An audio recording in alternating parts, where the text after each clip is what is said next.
Bir bor ekan, bir yo'q ekan. Qadim zamonda bir qishloqda chol va kampir yashar ekan. Ularning ahvoli juda tang, og'ir hayot kechirar ekan. Birda qorlar erib, quyosh o'z nurini yer tomon socha boshlaganda, chol hovlisiga sholg'om ekibdi.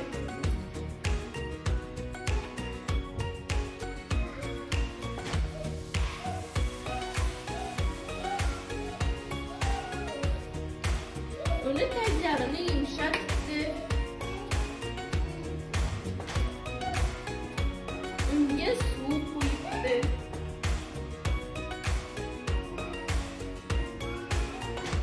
Va unga qarata shunday dedi: Sholg'om, tezroq o's.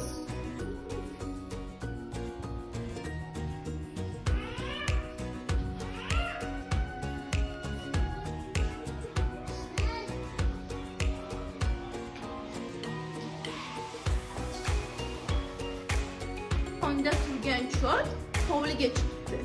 Ne ko'z bilan ko'rsinki, hovlining o'rtasida katta bo'lib pishgan sholg'omga ko'zi tushdi.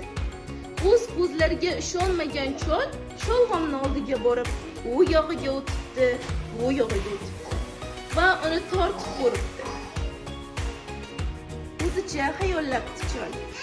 Bir kampirimni xursand qilay. Kampir! Sholg'omni tortishib yubor. Va uyda kuymalanib yurgan kampirga qarab shunday dedi: Sholg'omni tortishib yubor kampir. O'zimni kuchim yetmayapti.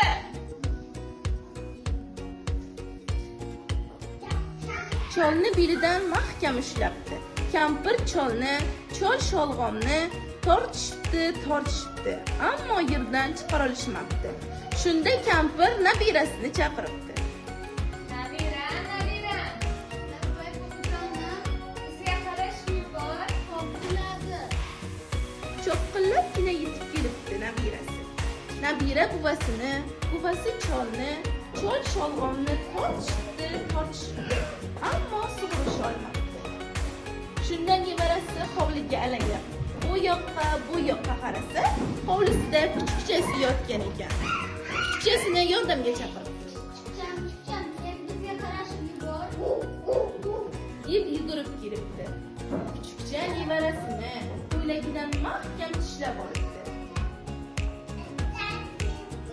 Kuchukcha nevara kampirni, kampir cholni, chol sholg'omni tortishibdi, ammo chiqara olishmabdi.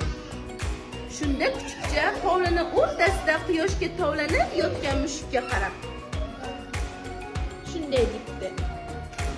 Irinibgina o'rnidan turgan mushuk ularga yordamga kelibdi. Mushukcha kuchukchani, kuchuk nevarani, nevara kampirni, kampir cholni, chol sholg'omni ushlab tortishibdi, chiqara olishmabdi.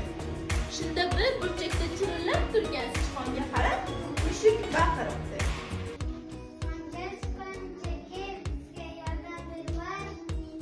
Chiyillabgina yetib kelgan sichqon mushuk kuchukchani, kuchuk nevarani, nevara kampirni, kampir cholni, chol sholg'omni tortdi va nihoyat sholg'omni yerdan sug'urib olishdi. Va ular sholg'omni uyga olib kelishib, sho'rva tayyorlashibdi. Ular sho'rvani sichqonga, kuchukka, mushukka ham berishibdi. Chol va kampir hammalari sho'rvani mazza qilib ichishibdi va murod maqsadlariga yetibdi. Shuki bolajonlar, agar hamma birlashib bir-biriga yordam bersa, eng og'ir va qiyin ishlarni ham bajarish